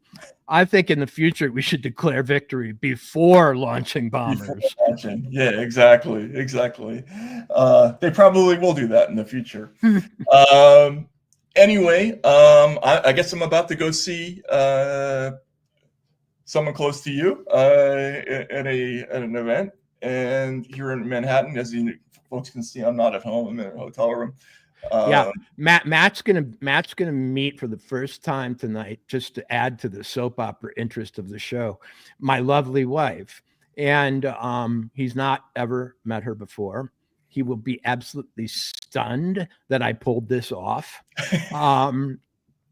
It will explain a lot. He'll see how I can maintain this chipper gallows humor through World War III with a wife like that. Exactly. So, I've always suspected that somebody had to be holding things together in the background. So now I finally get to see the answer. But